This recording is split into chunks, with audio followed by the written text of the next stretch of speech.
बुला के जाती उमरा उनको कल कान पकड़वा के दो चांटे उनके कानों के नीचे लगाए जिन्होंने कहा था कि गवर्नमेंट परचेज ना करे वीट, या काश्तकार ने अपने नुकसान को कम करने के लिए वो गंदुम सेव कर ली। सर अब गवर्नमेंट को किसने ये इख्तियार दिया है कि उनके घरों पे छापे मारे? मेरी अक्ल और समझ से बाहर है। तहरीक इंसाफ की हुकूमत में, उस्मान बुज़दार साहब की हुकूमत में पैसे देकर अफसरान लगा करते थे। तो फिर आज आपके दौर में ख्वाजा आसिफ साहब फिर ठीक कह रहे हैं, फेडरल मिनिस्टर दिफा के जो है कि पाकिस्तान की 80% ब्यूरोक्रेसी पुर्तगाल में जदादे खरीद रही है और जदादे खरीद कर अब वहाँ की शहरियत लेने की तालिब है। मैडम कहती है IG साहब तहरीक इंसाफ ने जुलूस निकालना था, आप इंतजार करते रहे, कोई नहीं आया। भाई मैडम ने तो CCD बनाकर IG पंजाब पर अदम एतमाद कर दिया। अगर अदालतों के होते हुए सर मुंसिफ के होते हुए जनाब चेयरमैन अगर जल्लाद अपना काम शुरू कर दे तो फिर उस मुंसिफ की गर्दन उतार देनी चाहिए।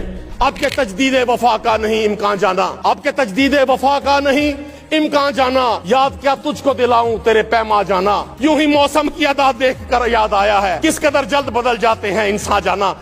एक तो वक्त बड़ी तेजी से गुजर रहा है और जो मैं यहाँ स्टाफ के साथ भी गवर्नमेंट ऑफिशियल्स बैठे हुए हैं, हमारे साथी बैठे हुए हैं और आप समेत आपके चेहरों में जो थकान देख रहा हूँ, बात नहीं करने को दिल चाह रहा, लेकिन चलें अब आपने मौका दिया, इज्जत अफजाई है।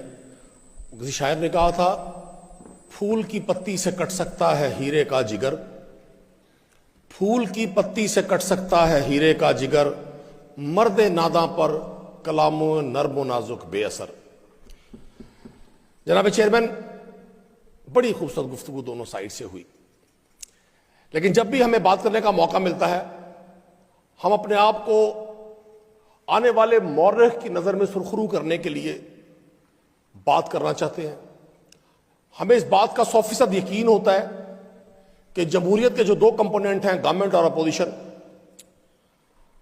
हम जमहूरियत की आड़ में वो डिक्टेटरशिप वाला माइंड रखते हैं कि हम अपने अपोजिशन के दोस्तों को ना उनकी राय को कभी ना खातिर जमा मिलाते हैं ना उनकी राय को अहमियत देते हैं। इसके बावजूद अपोजिशन साइड से जितनी भी तजावीज आई आपने भी सुनी, मैंने भी सुनी। मैं बिलखुसूस अपने भाई अमजद अली जावेद साहब को आज खराज तहसीन पेश करूंगा।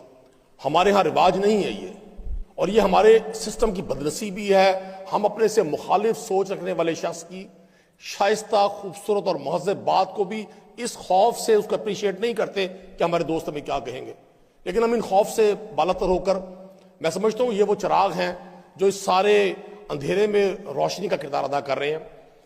जनाब चेयरमैन आप ही की मौजूदगी में जब इस ऐवान में गंदुम पॉलिसी के हवाले से बहस हो रही थी, हमारे भाई मलिक वहीद साहब यहां उन्होंने पॉलिसी स्टेटमेंट भी दी, सब साइड से राय आई, बिल्कुल हुकूमत की तरफ से वाज़े ऐलान था। बल्कि एक दोस्त ने यहां कहा, मिनिस्टर एग्रीकल्चर साहब ने फरमाया यहां कि जी हम हुकूमत हैं, हमको आड़ती थोड़ी है। चूंकि आपका आज का इजलास लॉ एंड ऑर्डर और प्राइस पर है, और जनाब चेयरमैन बुनियादी नुक्ता ही चूंकि पंजाब 5 दरियाओं की जमीन और पंजाब की जो बैकबोन वो एग्रीकल्चर, और आपकी मालूमात का इजाफा कर दूं मेरा खुद एग्रीकल्चरल बैकग्राउंड है। पंजाब में जितनी गंदुम काश्त होती है जनाब चेयरमैन, उसके मुकाबले में 10% गंदुम है जो बाकी सूबों में काश्त होती है। पंजाब बड़ा भाई भी है, अल्लाह ने पंजाब को वो सॉइल दिया है, वो क्लाइमेट दिया है, वो माहौल दिया है कि पूरे साउथ एशिया में अगर आप देखें, मशरकी पंजाब हो या हम हो, इंडियन पंजाब हो या हम हो, ये पूरा पंजाब पूरे साउथ एशिया के लिए फूड बास्केट है।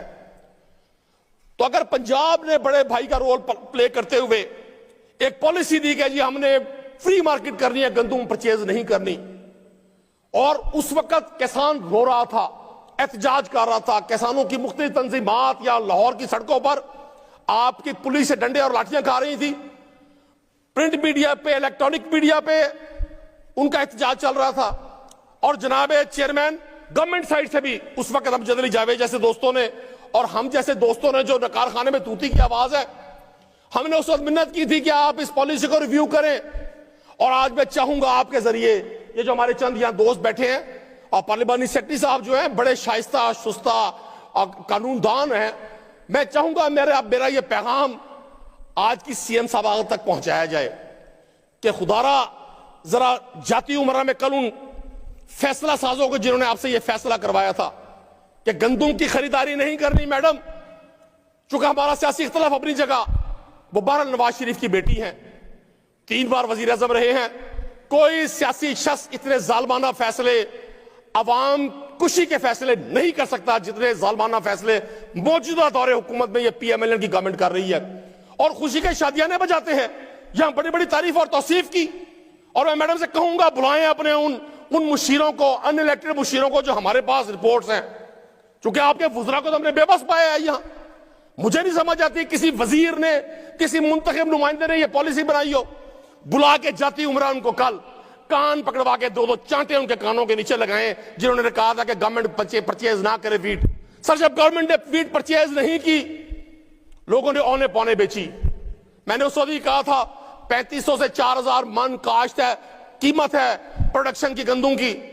अब जब लोगों ने सेल कर दी, जनाब चेयरमैन आप बिजनेसमैन है, मैं बिजनेसमैन हूं, अमजद साहब हैं, तारिक गिल साहब हैं, हमने अपनी इन्वेस्टमेंट की है, हमने गंदुम परचेज कर ली, या काश्तकार ने अपने नुकसान को कम करने के लिए वो गंदुम सेव कर ली। सर, अब गवर्नमेंट को किसने ये इख्तियार दिया है कि उनके घरों पे छापे मारे? मेरी अक्ल और समझ से बाहर है। मेरे भाई अमजद अली जावेद साहब ने कहा कि जी पिछली हुकूमत में, तहरीक इंसाफ की हुकूमत में, उस्मान बुज़दार साहब की हुकूमत में पैसे देकर अफसरान लगा करते थे। बड़े अफसोस की बात है, मैं इनसे डिबेट कर सकता हूं। ये बड़े समझदार और ज़हीन आदमी हैं, लॉजिकली मेरी बात मानेंगे। सर, जितने तहरीक इंसाफ के दौर में, मैं उस साइड पर था, आप लोग इस साइड पर थे, तहरीक इंसाफ के दौर में जितने अफसरान थे, मैं अक्सर टीवी में भी ये बात सुनता हूं, हर शख्स यही एतराज करता है जी तहरीक इंसाफ के दौर में डिप्टी कमिश्नर डीपीओ पैसे देके लगते थे। जनाब चेयरमैन, जो अफसरान तहरीक इंसाफ के दौर में तैनात थे, उनमें से आज भी आपके 11-12 डिवीजनों में से 8 डिवीजनों के कमिश्नर वही हैं जो तहरीक इंसाफ के दौर में थे। आपके ये चीफ सेक्रेटरी जो आज बैठे हुए सारी फैसला साजी कर रहे हैं, ये उस वक्त साउथ पंजाब के चीफ सेक्रेटरी थे। आपके सीपीओस, डीपीओस, 80% पंजाब के अफसरान, अमजद अली जावेद साहब, वही लोग हैं जो तहरीक इंसाफ के दौर में तैनात थे। अगर वो उस वक्त पैसे देकर तैनात थे, बकौल आपके जनाब चेयरमैन, बकौल आपके, अगर वो पैसे देकर लगे उस वक्त, तो फिर आज आपके दौर में ख्वाजा आसिफ साहब फिर ठीक कह रहे हैं, फेडरल मिनिस्टर दिफा के जो है, कि पाकिस्तान की 80% ब्यूरोक्रेसी पुर्तगाल में जदादें खरीद रही है और जदादें खरीद कर अब वहां की शहरियत लेने की तालिब है। तो जनाब चेयरमैन, आप एक ही वक्त में दो बातें नहीं कर सकते।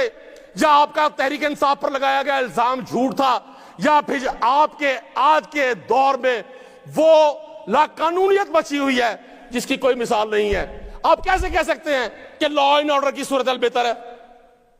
मैडम कहती है आईजी साहब, तहरीक इंसाफ ने जुलूस निकालना था, आप इंतजार करते रहे, कोई नहीं आया। भाई, मैडम ने तो सीसीडी बनाकर आईजी पंजाब पर अदम एतमाद कर दिया। अगर अदालतों के होते हुए, सर मुंसिफ के होते हुए जनाब चेयरमैन, अगर जल्लाद अपना काम शुरू कर दे तो फिर उस मुंसिफ की गर्दन उतार देनी चाहिए। ये मैंने नहीं कहा, ये कुछ दहाइयां पहले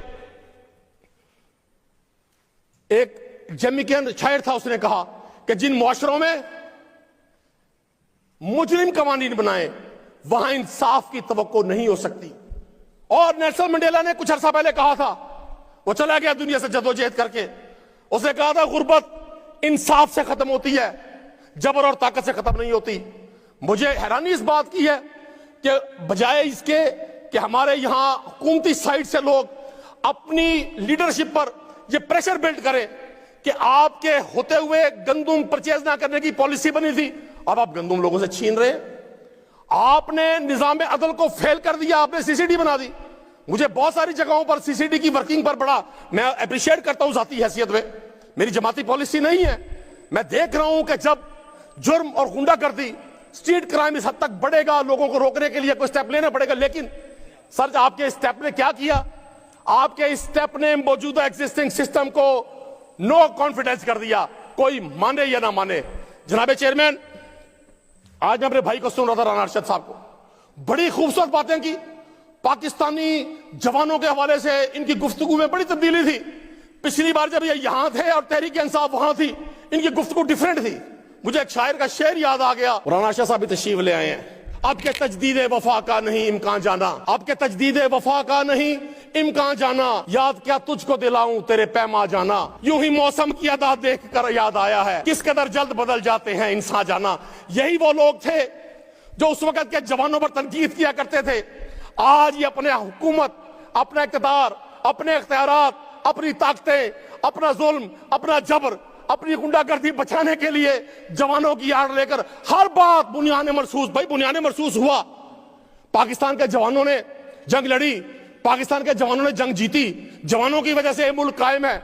हम हर उस जवान को जो अपनी जान हथेली पर रखकर अपने बच्चों से जुदा होकर शहादत के जज्बे के साथ मुल्क की हिफाजत करता है, उसे सलूट पेश करते हैं। हमारे जवानों को आपकी खुशामद की जरूरत नहीं है। आप जो कुछ कहते रहे हैं वो तारीख के औराक में दर्ज है। हम आपसे आपकी कारकर्दगी का हिसाब मांगते हैं। आप जवानों के पीछे छुप के हमें उनकी तारीफें सुनाते हैं। हमने आपसे तारीफें नहीं सुनी राणा साहब, हमने आपसे यह पूछना है कि जब वजीर आज़म पाकिस्तान से यह कहा जाता है कि सर सैलाब आधे पंजाब को ले बैठा, हम ये बातें बाप से अगले किसी वक्त पूछेंगे कि डैम्स क्यों नहीं बनाए। आज आपसे पूछ रहे हैं कि सैलाब कई अजला को तबाह बर्बाद कर गया। सर आप 20 साल पीछे चले गए, जिसकी 2, 4, 5 एकड़ काश्त है उससे लेकर जिसकी 20-50 मुरब्बे काश्त है, सब लोग तबाह हो गए। तो वजीर आज़म से पूछा जाता है कि सर इसके लिए क्या पॉलिसी है। कहते हैं IMF से बात करें, IMF से बात करें इनका बिजली का बिल खत्म करवाने के लिए। जहां सा हुकूमतें यहां खुद ऑन कर रही हो कि हमारे पास इख्तियार नहीं है, हम सिर्फ और सिर्फ कठपुतली हैं, हम अपने मुल्क के लोगों को इंसाफ नहीं दे सकते।